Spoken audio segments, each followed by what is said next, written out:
pertama selaku kepala kantor saya juga terharu karena perhatian Bapak Menteri Agama terhadap tanah Papua bagi saya luar biasa dengan memberi pilihannya jatuh pada pohon matoa. Tetapi tantangan lain adalah kita harus mempersiapkan diri, menyadarkan masyarakat untuk menjaga pohon ini. Dan saya pikir ini tantangan yang harus dijawab oleh kita, tetapi juga dijawab oleh agama-agama. Bapak Menteri, dasar pijak Bapak Menteri, kenapa kita Kementerian Agama? Bapak Menteri secara sadar itu menyatakan bahwa agama-agama ini harus bertanggung jawab terhadap ciptaan lingkungan, ciptaan Tuhan, karena lingkungan itu bagian dari ciptaan yang perlu dirawat. Karena itu Kementerian Agama program ekoteologi itu menjadi program prioritas Bapak Menteri Agama. Jadi ekoteologi artinya memberi agama-agama itu menjadi inspirasi untuk menjadi kekuatan besar untuk pembangunan di bidang lingkungan. Nah, karena itu salah satu program prioritas Bapak Menteri, yakni Eko.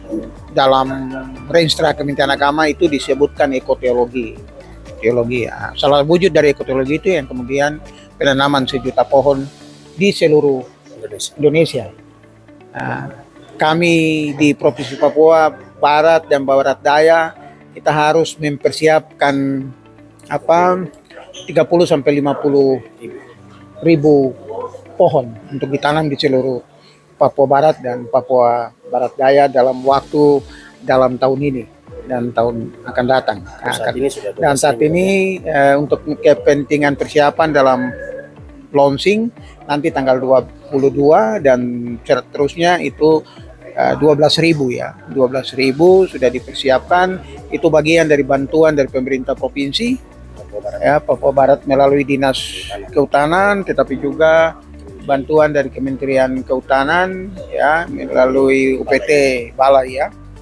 Tetapi juga ada wakaf dari masing-masing pegawai yang disumbangkan ya untuk program ini. Kata itu program ini bukan semata-mata milik Kementerian Agama, tetapi ini semua adalah proses penyadaran dalam tanggung jawab keagamaan, dan kegiatan ini secara kolaborasi dilakukan serentak oleh para bupati dan gubernur. Karena itu kita sudah ada surat dari Bapak Menteri yang ditujukan kepada gubernur, bupati untuk berpartisipasi, dan semua bupati memberi respon positif dan bersedia untuk juga bersama-sama launching di tanggal 22, termasuk gubernur Papua Barat dan juga Papua Barat Daya. Mudah-mudahan ada waktu untuk juga melakukan launching. Dalam rencana nasional itu di launching tanggal 22 jam 9 ya. Ini berarti jam 11 waktu Indonesia Timur oleh Bapak Presiden.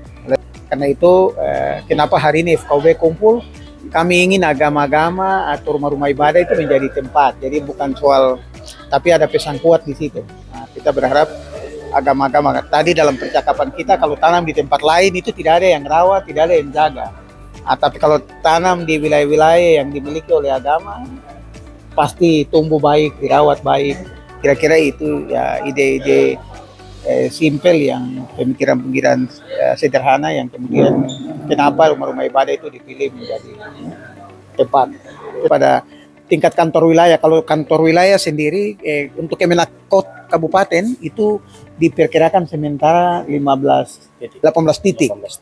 Untuk Kanwil sendiri diperkirakan di 14 titik. Jadi ada di madrasah, ada di kantor urusan agama, ada di sekolah-sekolah keagamaan Kristen, ada juga di gereja-gereja dan di masjid. Itu sasaran penanaman.